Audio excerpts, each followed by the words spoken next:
For weeks now, there has been a divide on the right. And it seems like a lot of people who claim they're America first would rather spend their time talking about how much they hate Israel, how much they hate Jews, how much they don't like Donald Trump's policies, rather than pushing back against the socialists who managed to win a whole bunch of elections across the United States on Election Day last week. Instead of discussing Katie Wilson or Zora Mamdani, they gave tons of time to white supremacists and anybody who pushed their radical anti-Semitic, anti-Israel agenda. It's really crazy to watch. Normally in the lead up to an election, you invite in all the people you want to run. You invite in all the people you want to win. You sometimes invite in your opposition so that way you can make them look like fools leading up to an election for some kind of October surprise. People like Candace Owens, people like Tucker Carlson, people like Matt Gaetz didn't do that. Instead, they spent the month leading up to the election demonizing Jews, demonizing Israel, demonizing Republicans. The civil war that's happening on the right, it's clear which battle lines are being drawn. I remember I was watching a director's commentary to the Marvel movie Civil War with Captain America against Iron Man. And they were discussing, well, who would go on which side? Okay, obviously Black Canary is going to go here, and the Iron Patriot's going to go here, or War Machine's going to go here, and Ant-Man's going to go here, and Scarlet Witch is going to go here. What's fascinating to see is who's choosing which side in the Civil War on the right. I actually think Tucker's losing more influence.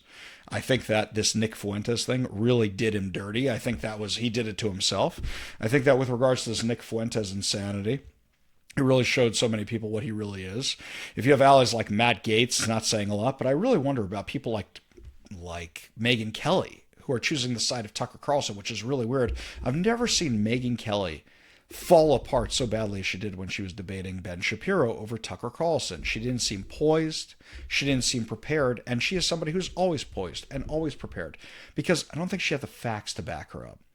Well, something that was nice to see was Dinesh D'Souza on social media taking the correct side of this and saying, I stand against Tucker Carlson and his insanity. I stand against the anti-Semitism. In fact, he has a new movie out called Dragon's Prophecy about a whole bunch of stuff regarding Israel. He joined me to discuss not just what's happening with Tucker Carlson and Matt Gaetz and their ilk, but also to discuss his most recent trips to Israel and his new movie, Dragon Prophecy.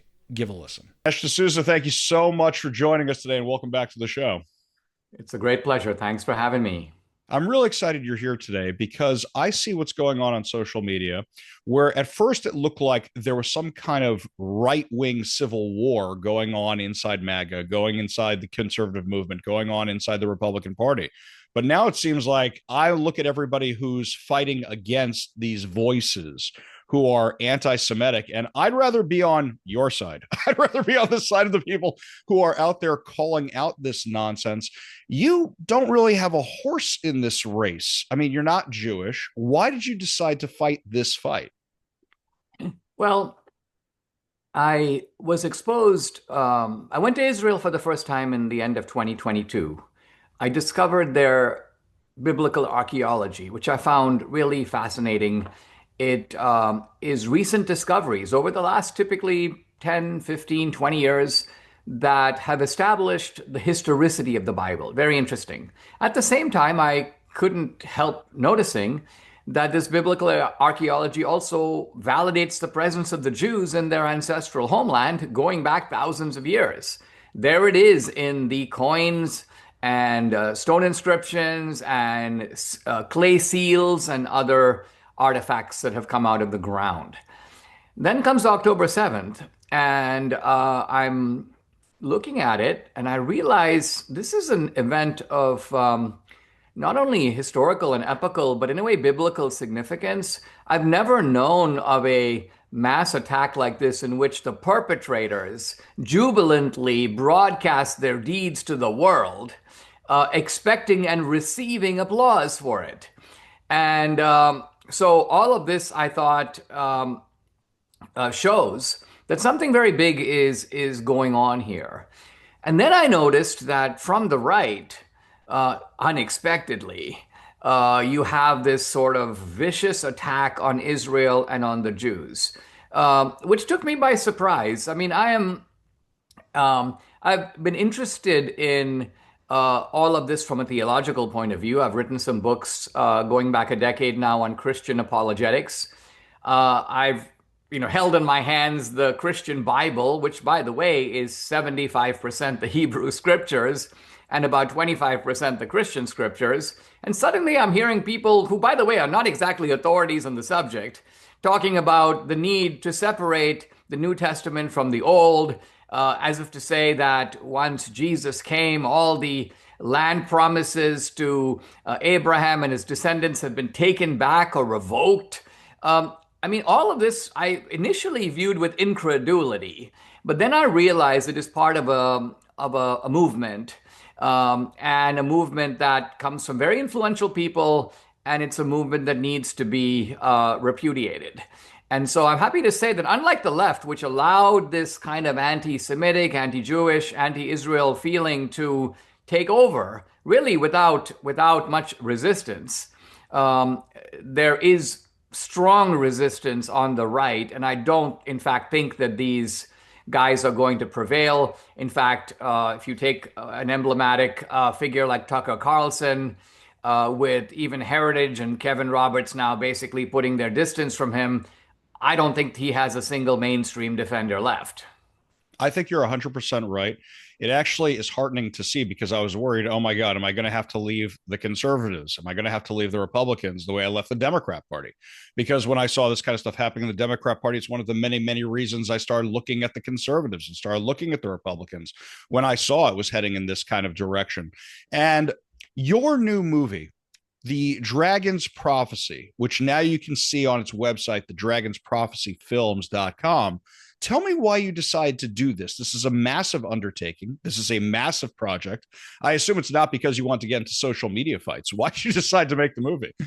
Uh, yeah, when we started the film, these fights weren't even going on. In fact, I started the film, oddly enough, right around the same time that Tucker Carlson and I together were doing a joint lecture tour in Australia, speaking in like 8 cities over a period of 9 days. Of course, none of this came up. This was the old Tucker, if you will. But for me, the importance of this film, and it's a departure from me. My earlier films have by and large been about, in one way or another, the meaning of America. But this is a film that connects politics with history and the Bible. It's a film that sort of integrates the timely and the timeless. And it's because of the importance of the subject, its wide ramifications, and the fact that I stumbled upon a guy, Jonathan Kahn, who wrote a book called The Dragon's Prophecy, which is a book of startling originality. It finds parallels in the war between Israel and Hamas. It says that these battles are a recreation or a replay of ancient battles recorded in the Bible between the Israelites and one of their longtime enemies, the Philistines. And it pursues this analogy or comparison or parallel with a kind of detail and determination that's very fascinating. So I thought if I can bring in the biblical archaeology, if I can show never before seen footage of October 7th, and if I can introduce this element of biblical analysis and biblical prophecy, it's going to be a very provocative and interesting film. I find it fascinating that if you go back and look at archaeology and you look at history and you look at the Bible and you go back and you look at the originals, is that Philistines really means invaders. They were not indigenous to the area. They came to the area. They were seafaring people that took over that section of Gaza. They were the longtime enemy of the Jews in the land of Israel, biblical Israel. And in fact, even in Arabic, there's no P sound. It's an F sound. And even if you go back that time, and it seems like if they want to take on the word Philistines or Plishtim or Palestinians, they don't recognize that that name was given to the area after the Romans destroyed the area to insult the Jews, even after the Babylonians had wiped out the Plishtim, had wiped out the Philistines. It just shows a complete ignorance of history, and yet so many people are more than happy to jump on board that train. This is true. Now, the train kind of began, you could say, on the anti-colonial left, where an Egyptian Arab named Arafat, I would say, was one of the original inventors of Palestinianism. I get this phrase from Moab Hassan Youssef, the so-called son of Hamas. He says there was never a state called Palestine, in the sense that there wasn't a Palestinian state comprised of people called Palestinians. But he goes, but there is an ideology called Palestinianism. And it's an ideology that is basically focused on the extirpation of Israel and the nation of Israel. So the film attempts to move between the political, the historical, and the biblical in sometimes surprising ways that gets people to think both in terms of, look, there are short term questions in the film. I take Tucker Carlson's question that he posed to Ted Cruz, like, are the Jews of today really the same? Are they truly the descendants of the Jews of the Bible? And I put that question to Netanyahu in a one-on-one conversation with him. At the same time, we're talking about battles that occurred 3,000 years ago. We talk about Samson. We talk about David and Goliath, because, of course, Goliath was the great warrior of the Philistines. And we pursue parallels between October 7th and ancient battles, the way that they took hostages, just like in the old days, the way that they paraded the hostages in Gaza, just like in the old days, the way that the people of Gaza came out to rejoice and celebrate, just as they did 3,000 years ago. So the film has become more timely than when I even made it. And of course, it has found itself right in the middle of this skirmish on the right over what it is that we as conservatives or as America First, what do we really stand for? You mentioned that you went touring with Tucker Carlson, that you guys were sharing a stage together. And yet now you're very much on the other side. Some people like Megyn Kelly are refusing to criticize him, but you have said, no, truth is truth. And I want to show the truth and I want to talk about the truth. That's why you made the movie, which you can get at dragonsprophecyfilms.com. So what made you do that? And have you spoken to Tucker since this whole thing erupted? Well, my communication with Tucker seems to have been cut off now. We were on a texting basis before, and in our last exchange, I was about to put out on social media a clip of Netanyahu, the Prime Minister of Israel, um, sort of responding to this question that I mentioned a moment ago, in which he mentions Tucker and kind of does an elegant dunk on Tucker. So I thought, look, I don't want to ambush Tucker. I'll send him the clip so that he sees it in advance. It's obviously reasonable for me to take his very question and ask Netanyahu. It's newsworthy what Netanyahu has to say about it, so I don't think he's going to ferociously object, but I think he needs to see it. So boom, I text it over to him. Well, he texts me back very peevishly.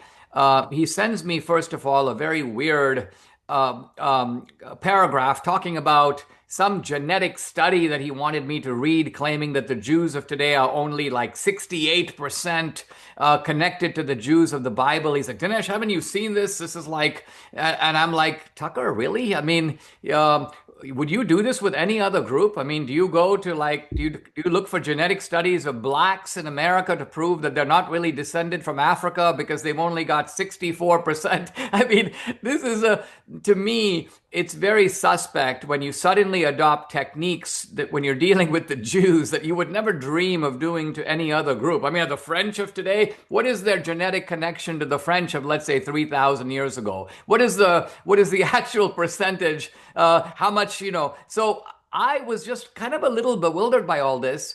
And then Tucker goes, why are you calling me anti-Semitic? And I go, well, I haven't called you anti-Semitic. I said, but I'm just criticizing the positions that you take.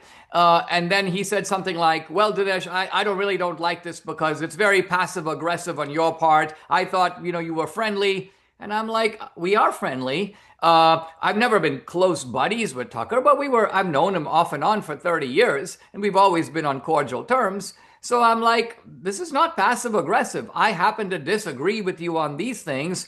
And basically, we just stopped texting at that point. It's insane to me that he seems determined to burn all these relationships down that he's had for so many years. We're talking with Dinesh D'Souza about his new movie, Dragon's Prophecy, which you can get at dragonsprophecyfilms.com.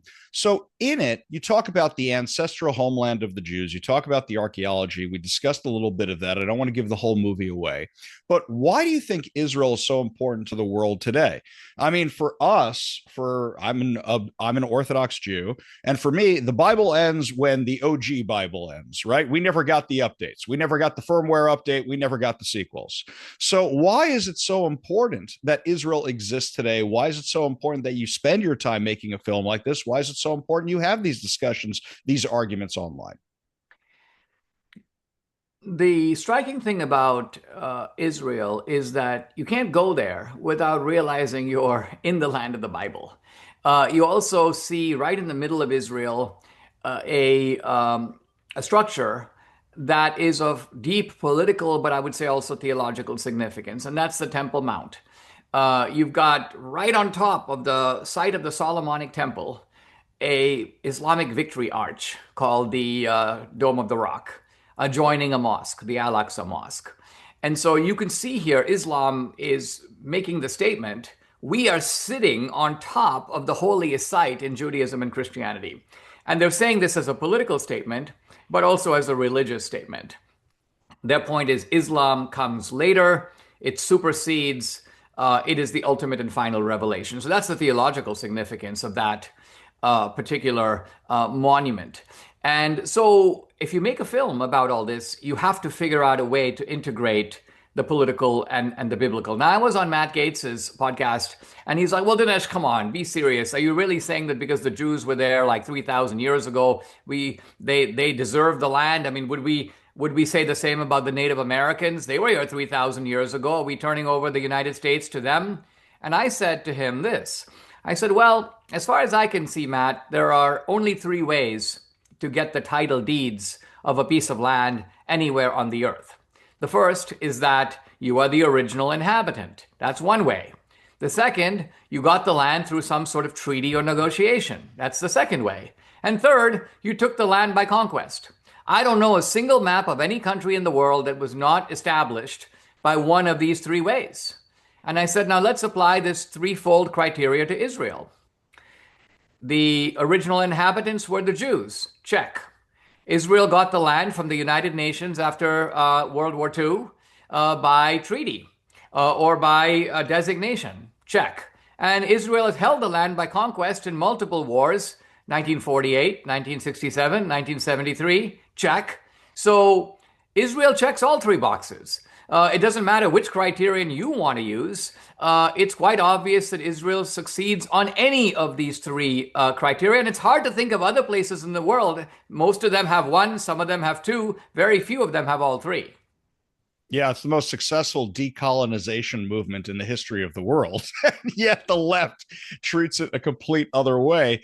Something else is a lot of people don't look into the Grand Mufti of Jerusalem, what he had to do with all the marketing that he learned from the Nazis and the final solution, how he was an architect of that plan with Adolf Hitler, and how you had Yasser Arafat learning that. Yasser Arafat, the Egyptian, was never from that area. He came from Egypt, as you mentioned earlier, and yet people pick up this narrative and run with it.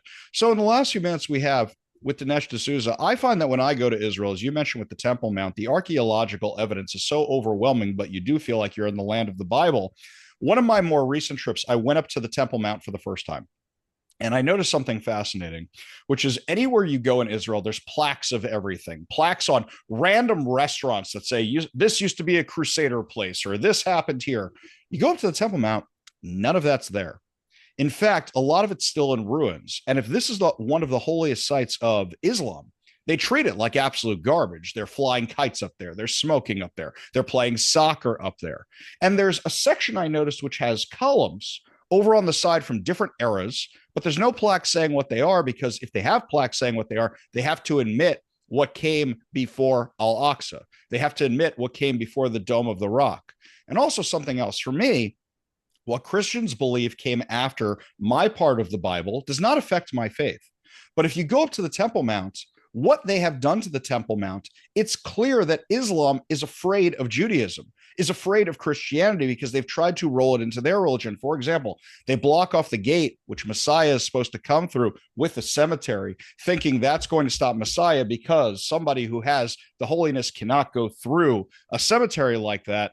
For me, I just kind of laughed because I said, wait a minute, you're admitting you believe all my stuff because you've taken such efforts to try and stop our prophecies from happening.